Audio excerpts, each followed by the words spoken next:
L'Inde célèbre un accord historique d'une valeur de 14 milliards de dollars avec le Burkina Faso pour l'importation de maïs de qualité supérieure et de sorgho. Ce partenariat, piloté par le président Ibrahim Traoré, consolide la sécurité alimentaire et ouvre des marchés inédits aux deux nations. Parallèlement aux échanges commerciaux, l'Inde s'engage à partager des technologies agricoles de pointe et à former des professionnels sur place, garantissant ainsi une croissance durable et une prospérité accrue pour nos populations. La nouvelle est tombée à l'aube, alors que les marchés mondiaux des matières premières émergeaient à peine du sommeil. Un unique titre a suffi à électriser les salles de marché de Bombay à New York. Le Burkina Faso venait de conclure avec l'Inde un contrat d'exportation de maïs et de sorgho de 14 milliards de dollars. En quelques minutes, les contrats à terme sur les céréales ont bondi. Les experts agricoles, en direct à la télévision, peinaient à fournir des explications, tandis que, de l'Amérique du Sud à l'Europe de l'Est, les exportateurs rivaux appelaient frénétiquement leur ministère du Commerce. Pour beaucoup, ce partenariat semblait surgir de nulle part. Pourtant, en y regardant de plus près, il s'agissait du point culminant d'une stratégie minutieuse, élaborée sur plusieurs années.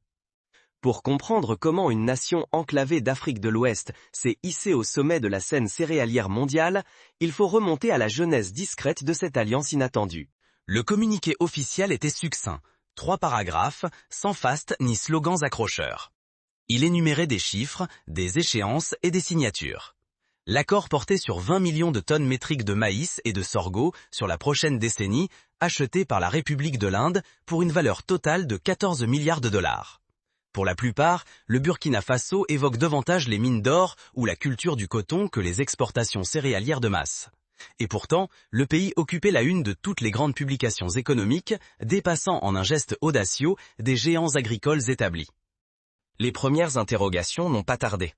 Pourquoi l'Inde, déjà productrice de centaines de millions de tonnes de céréales, irait-elle chercher son approvisionnement à des milliers de kilomètres à l'ouest ? Comment le Burkina Faso, avec une population et des terres agricoles bien moindres, pouvait-il honorer un engagement d'une telle ampleur?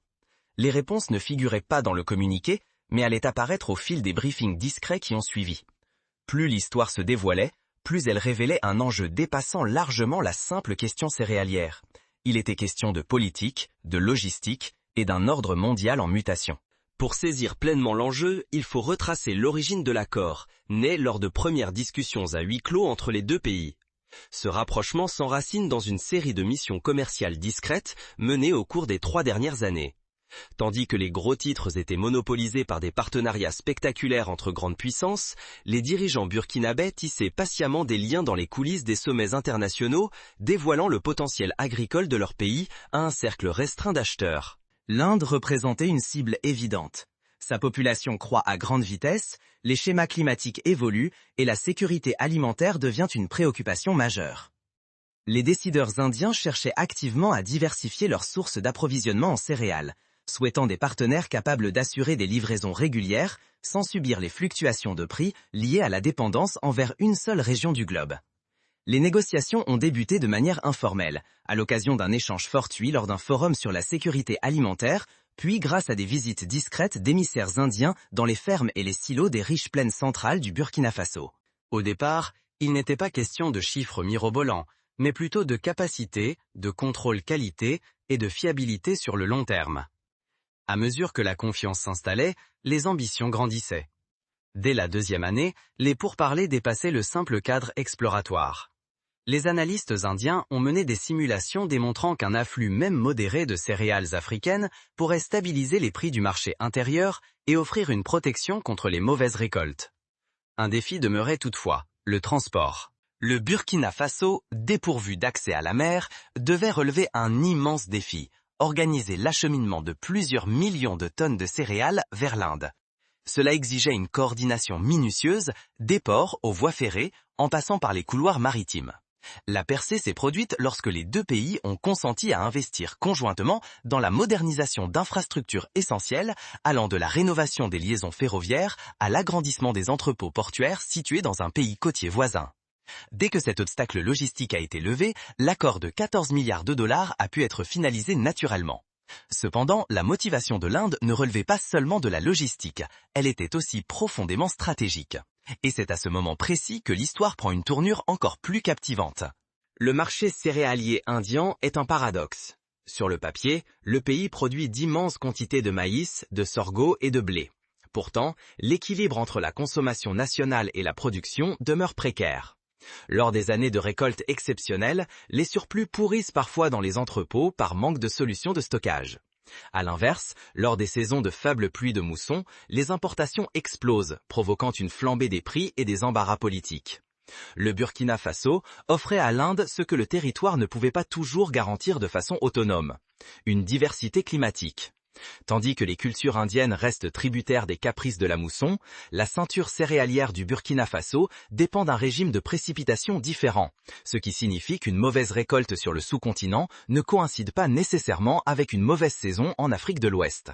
La pression de la concurrence mondiale était aussi bien réelle. Des pays comme la Chine et plusieurs nations du Moyen-Orient avaient déjà engagé de vastes efforts pour s'assurer des importations agricoles en provenance d'Afrique. L'Inde ne pouvait pas se permettre d'observer passivement pendant que d'autres verrouillaient des contrats d'approvisionnement sur plusieurs décennies. Par la signature d'un contrat sur 10 ans, elle anticipait l'avenir et protégeait une partie de son approvisionnement alimentaire.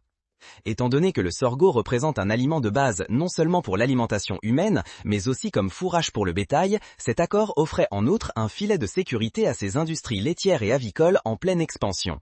Même si la logique indienne semblait limpide, la question persistait dans le débat international. Pourquoi avoir choisi le Burkina Faso?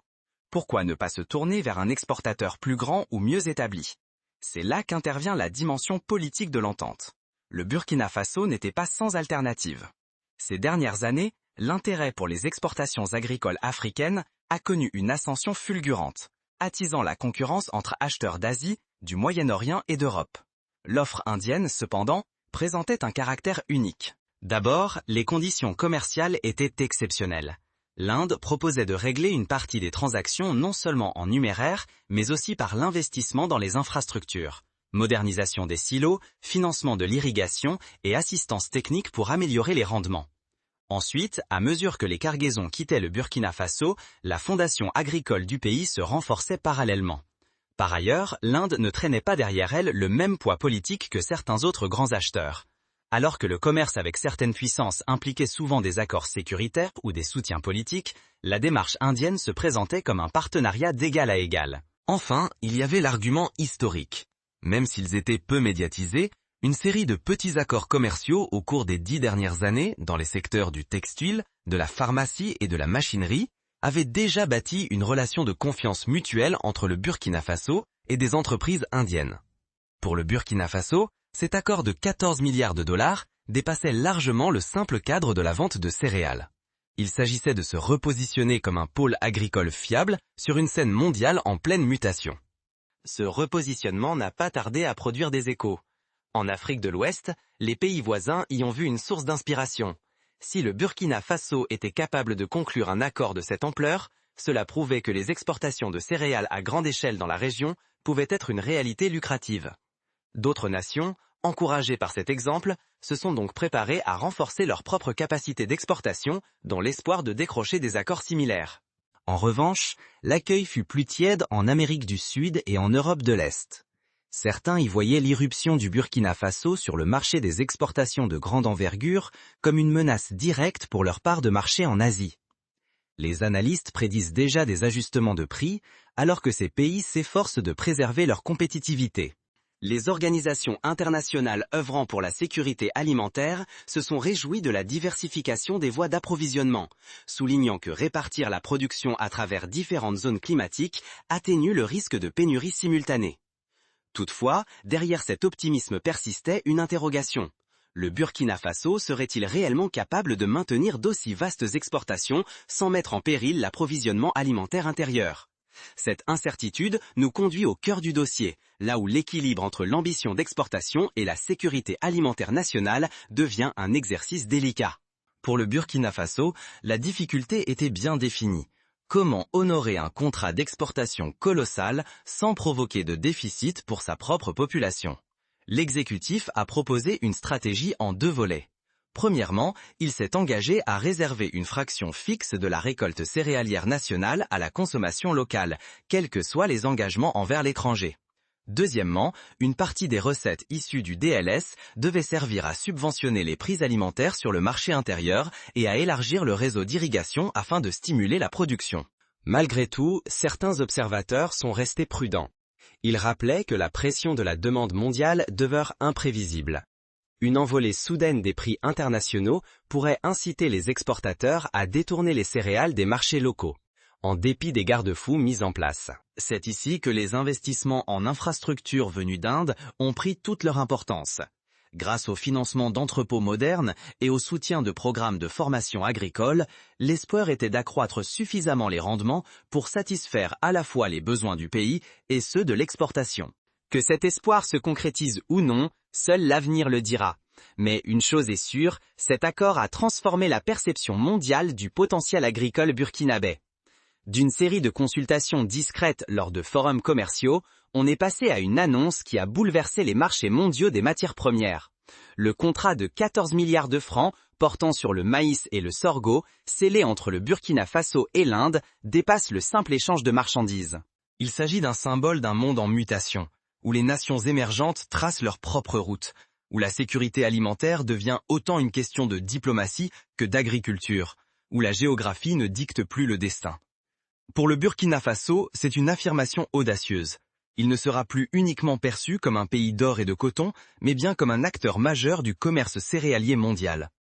Pour l'Inde, il s'agit d'une décision stratégique pour assurer son avenir dans un climat incertain.